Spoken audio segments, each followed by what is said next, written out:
உயர்வையும் கொடுத்து அதற்கும் மேலான உயர்வை ஆண்டவர் தருவார். உயர்வு அப்படின்னா நாம் உண்மையும் உத்தமமாய் வாழ்கிறோம். இந்த உலகத்தில் உள்ள பாவத்துக்கு, உலகத்தில் உள்ள இந்த உலகம் கிடக்கு பாருங்கள், பொல்லாங்கன், அந்த பொல்லாங்கனை விட்டு விலகி, பாவத்தை விட்டு விலகி, இங்கே இருக்கிற சாபத்தை விட்டு விலகி நம்ம வாழ்கிற பாருங்க, நம்ம உயர்வானவர்கள். பொய் சொல்லலை, களவு செய்யலை, திருடலை, இந்த மாதிரி இதெல்லாம் நமக்கு அதெல்லாம் பிடிக்காது. என் ஆண்டவருடைய பிள்ளைகளுக்கு அது பிடிக்காது அப்படின்னு நம்ம சொல்லும்போது நம்ம உயர்ந்தவர்கள். நாம் சொல்லிக்கொள்ளணும், நான் உயர்த்தப்பட்டிருக்கிறேன். உயர்வுனா நிறைய கோடிக்கணக்கான லட்சக்கணக்கான பொருட்களையும் வீடுகளையும் சொத்துக்களையும் வைத்திருக்கிறவர்கள் மட்டும் கிடையாது. நாம் இந்த சத்தியத்தின்படி வாழும்போது உயர்ந்தவர்கள். இந்த சத்தியத்தின்படி நடக்கும்போது நம்ம யாரா உயர்ந்தவர். சத்தியம் நம்மளை அப்படி கொண்டு போகும், உயர்வான நிலை கொண்டு போகும். இந்த பூமியில் வாழ்ந்து ஒரே ஒரு வாழ்க்கை தான்.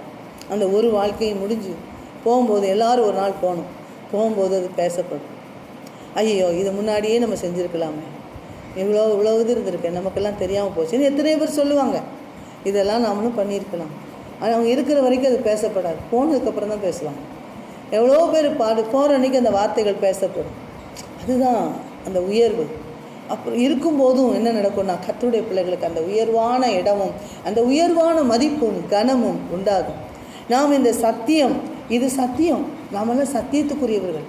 நம்ம சத்தியத்துக்கு கட்டுப்படணும். சத்தியத்துக்கு கட்டுப்பட்டு நடந்தால் தான் நாம் இந்த உலகத்தில் உயர்வான நன்மைகளை பெற முடியும், உயர்வான இடத்துல இருக்க முடியும். அந்த உயர்வு நமக்கு கிடைக்கும். நம்ம எங்கேயோ ஏதோ இருக்கலாம், நம்மளோட எவ்வளோ, அதெல்லாம் உயர்வே கிடையாது. பெரிய அவங்க பாருங்கள் அப்படி இருக்காங்க, இவங்க பாருங்கள் இப்படி இருக்காங்க, அவங்க பாருங்கள் எத்தனை அப்படி, அதெல்லாம் உயர்வே கிடையாது. அது இன்றைக்கி இருக்கும், நாளைக்கு போகும். ஒரு சின்ன வியாதிக்கு பதில் சொல்ல முடியாது. ஒரு சின்ன இதுக்கு ஒரு நொடியில் அத்தனையும் போகும், ஒரு செகண்டில் அத்தனையும் காலியாகும். அது இன்றைக்கி இருக்கும், நாளைக்கு போகும். பெரியவங்கெல்லாம் சொல்லுவாங்க, இன்றைக்கி ஒருத்தங்க கையில், நாளைக்கு ஒருத்தங்க கையில். ஆனால் நம்முடைய மதிப்பும் கனமும் இருக்கு பாருங்கள், அதுதான் என்றைக்கும் நம்மோடு கூட வரும், நம்மோடு கூட அது நிற்கும். நம்ம போனதுக்கப்புறமும் பேசப்பட்டு கொண்டிருக்கும். நம்ம போனாலும் நம்முடைய மதிப்பும் நம்முடைய உயர்வும் நம்முடைய கனமும் இங்கே பேசப்பட்டு கொண்டே இருக்கும். நாம் போயிடலாம், ஆனால் நம்ம இங்கே வாழ்ந்து கொண்டே இருப்போம். அநேக உள்ளத்தில் வாழுவோம், அநேகருடைய இதயங்களில் வாழுவோம், அநேகருக்கு முன்பாக நம்ம தெரிவோம். நாம் போயிடுவோம். நான் போயிட்டாலும் அநேக கண்கள் பார்க்கும். அடிக்கடி நிறைய அப்படிப்பட்ட மகான்கள் போயிருக்கிறாங்க. அவங்களெல்லாம் பார்க்கும்போது அந்த வார்த்தை பேசப்பட்டு கொண்டே வருது.